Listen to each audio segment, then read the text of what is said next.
Merci beaucoup, Monsieur le Président. Bonjour, Monsieur le Ministre.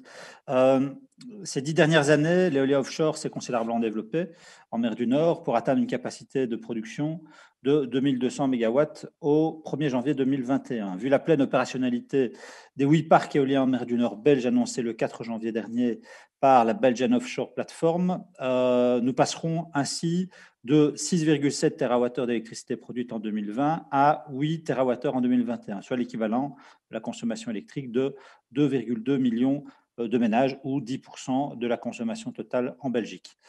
3 autres zones de production ont d'ores et déjà été définies dans nos eaux territoriales, en commençant par la zone Princesse Elisabeth, où il est prévu de doubler la capacité de production éolienne pour atteindre les 4,5 gigawatts. Le hic, c'est que d'après la Belgian Offshore Platform, les travaux de construction devraient rester au point mort pendant quelques années. Et je les cite.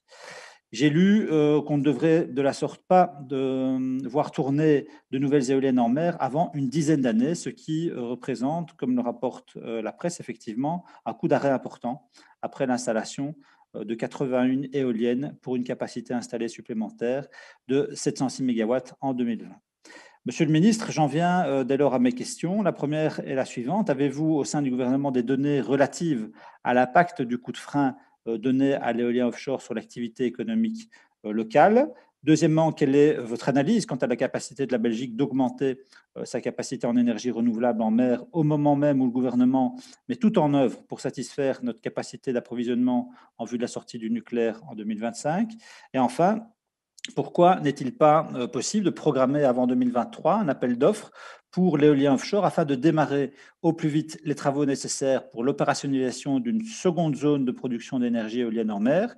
Que ressort-il par ailleurs de vos éventuels échanges avec la ministre de l'Énergie et avec Elia concernant sa capacité à pouvoir transporter l'électricité produite dans ces nouvelles zones offshore? Et j'ai notamment lu qu'Elia devait renforcer sa capacité de transport et que la fin des travaux nécessaires dans ce cadre ne serait pas prévue avant 2028. Et donc, j'aimerais en savoir un peu plus. Je vous remercie. Oui, merci beaucoup, monsieur le ministre, pour ces réponses qui soulignent évidemment la complexité d'un dossier aussi important que celui-là, mais c'est normal.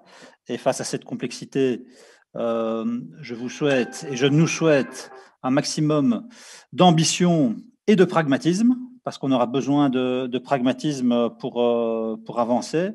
Vous avez évoqué les 2 projets Boucle du Hainaut, Ventilus, qui sont des projets compliqués, qui suscitent quelques difficultés sur les territoires, mais c'est indispensable de pouvoir avancer sur ces projets de développement en mer du Nord. C'est une des conditions nécessaires pour atteindre nos objectifs en matière de transition climatique. Donc, nous continuerons évidemment à vous soutenir pleinement, mais encore une fois, avec un maximum d'ambition et de pragmatisme. Les deux sont importants. Je vous remercie.